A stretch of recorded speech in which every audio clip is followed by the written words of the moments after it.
सरफराज शेख है, यहाँ के थाने मुमरा असेंबली के जनरल सेक्रेटरी, उनका सत्कार जो है तो अभी हमारे राष्ट्रीय उपाध्यक्ष BM कामले साहब करेंगे।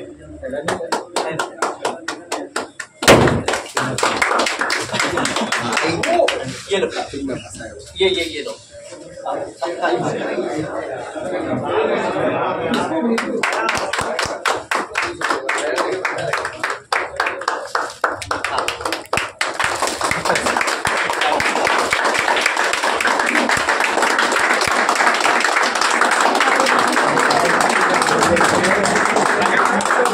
सरफराज भाई आगे बढ़ो, सरफराज भाई आगे बढ़ो। SDPI जिंदाबाद, SDPI जिंदाबाद। सरफराज भाई, आज जो है आपको यहाँ पर कैंडिडेट डिक्लेयर किया गया है, आप कैसे क्या कहेंगे? देखिए, अभी हम पिछले 15 साल से तो हम यहाँ पे मुमरा कलवा का काम देख रहे हैं डेवलपमेंट के नाम से, जो अभी तक कुछ हुआ नहीं है।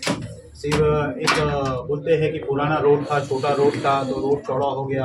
तो आज आवाम को ये धोखे में डाला गया है कि रोड चौड़ा होना बोले तो डेवलपमेंट है, लेकिन रोड चौड़ा होने के नाम पे आप देखेंगे काफ़ी लोगों की रोड कटिंग में दुकान गई है जो आज तक लोगों को मिली नहीं है। तो आज आवाम से हम अपील करते हैं कि आपके सामने एक ऐसी पार्टी है जो हर मजलूम की आवाज़ कहलाती है और हर समाज के लिए काम करती है।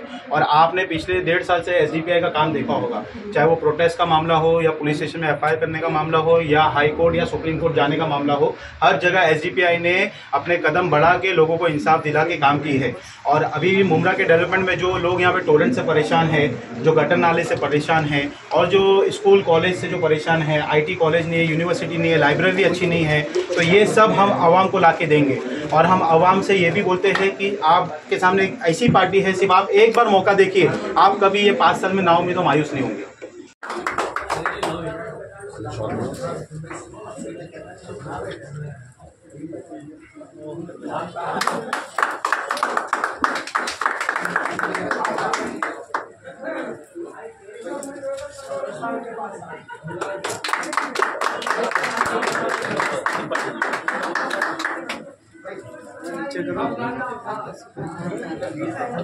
नीचे क्या सब ऊपर ही है, नीचे कोई नहीं है।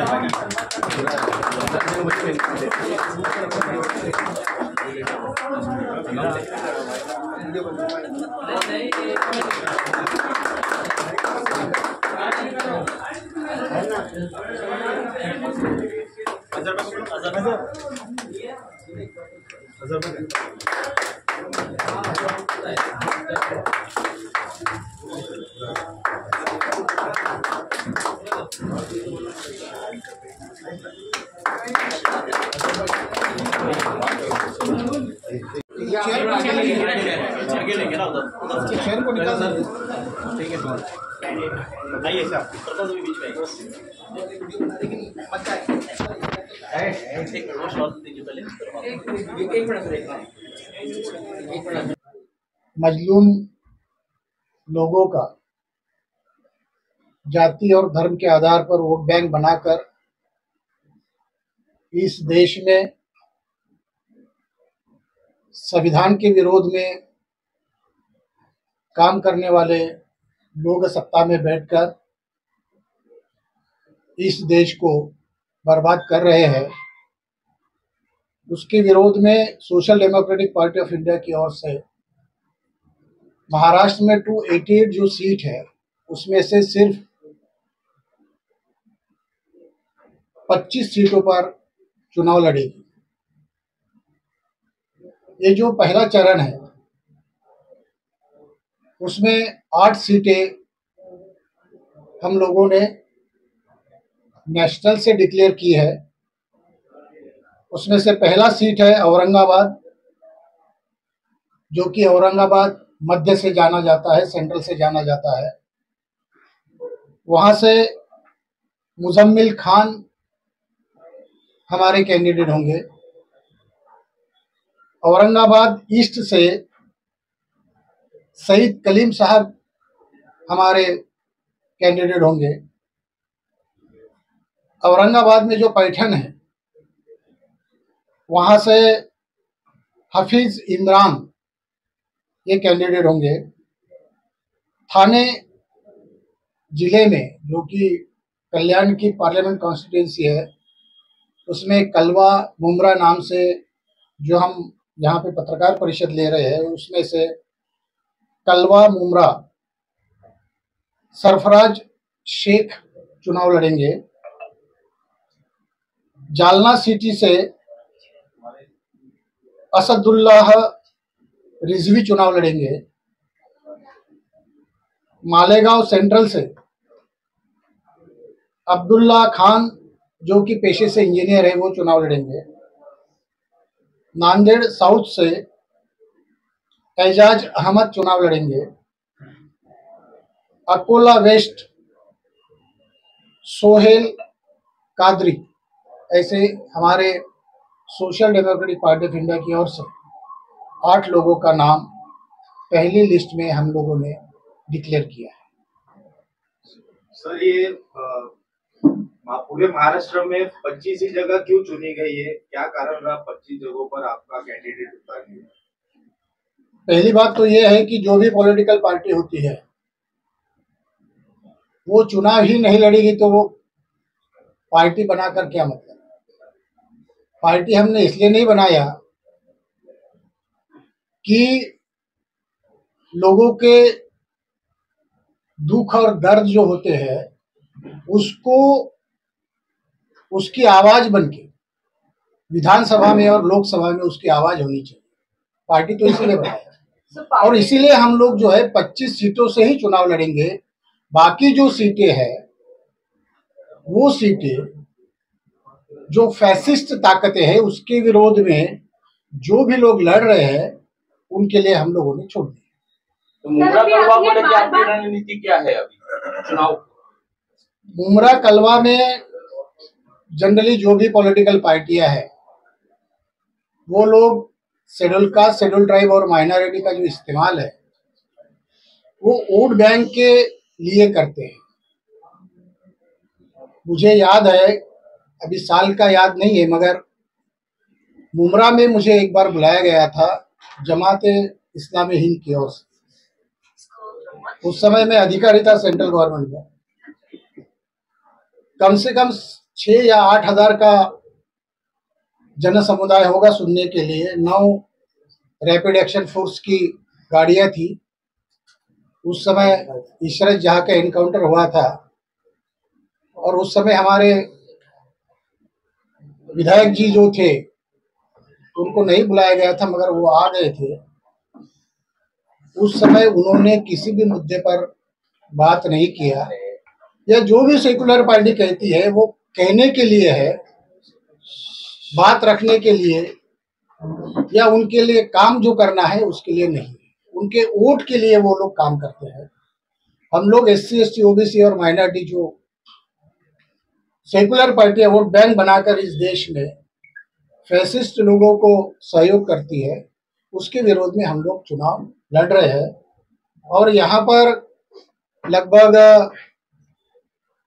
आदिवासी बहुत कम है, शेड्यूल कास्ट भी बहुत कम है, मगर OBC और मुसलमानों का परसेंटेज सबसे ज़्यादा है। तो ये दोनों को देखते हुए हम लोगों ने यहाँ पर ये रणनीति बनाई कि social democratic party of India की ओर से हमारे जो एक्टिविस्ट हैं उनके अनुरोध की वजह से हम लोग यहाँ से चुनाव लड़ रहे हैं। रणनीति तो ऊपर नहीं की जा सकती। सर, अभी आपने बार बार एक मजलूम अल्फाज इस्तेमाल किया, तो आपकी नजर में वो मजलूम लोग कौन है जिनकी आप आवाज बन रहे हैं? इस देश में जिनको संविधान ने अधिकार दिए और जो लोग सत्ता में बैठकर उनके अधिकार छीन रहे हैं या उनको अधिकार लिखे हुए अधिकार नहीं दे रहे हैं, वो सारे मजलूम। सर, आपने कहा कि पार्लियामेंट में हम आवाज उठाने के लिए हमारे लोगों को ला रहे हैं यहाँ पर 25 सीटों में, तो सिर्फ आपने जो है कलवा मुमरा में ही क्यों, थाना में क्यों नहीं अपना कैंडिडेट खड़ा किया? जहाँ पे हमारे ज्यादा एक्टिविस्ट है, जहाँ पे हमारा नेटवर्क है, वहाँ से ही हम लोग चुनाव लड़ सकते हैं। जहाँ पे नेटवर्क नहीं है वहाँ से चुनाव नहीं लड़ सकते। कल्याण ग्रामीण में फिलहाल किसी मुस्लिम कैंडिडेट का नाम सामने भी नहीं आया है, बट कलवा थाने में नाम सामने आया है, तो कहीं ना कहीं मुस्लिम वोट इसकी वजह से कट जाएंगे। पार्डन, फिर से बताइए। सर, कल्याण ग्रामीण में किसी भी मुस्लिम कैंडिडेट का नाम सामने नहीं आया है, और जहाँ पे अभी आप कलवा और मुमरा की बात करें, यहाँ पे ऑलरेडी मुस्लिम कैंडिडेट का नाम सामने आ रहा है, तो कहीं ऐसा नहीं लगता कि अगर आपकी भी पार्टी कैंडिडेट खड़ा करेगी तो उसकी वजह से मुस्लिम वोट्स कट जाएंगे? ये जो सोच है, ये सोच फैसिस्ट है। शायद आपको बुरा लगेगा सुनने को, मगर जो 100 साल से हमारी सोच बनाई गई है, हमारी सोच क्या बनाई गई है कि वोट कटेंगे। हमारे पार्टी को यदि 5000 भी वोट मिलते हैं तो हम 5000 लोगों की आवाज बन के मैदान में उतर सकते हैं, वोट कटते नहीं है। वोट करते, ये सोच फैसिस्ट सोच है जो लोगों ने आपके दिमाग में डाली है।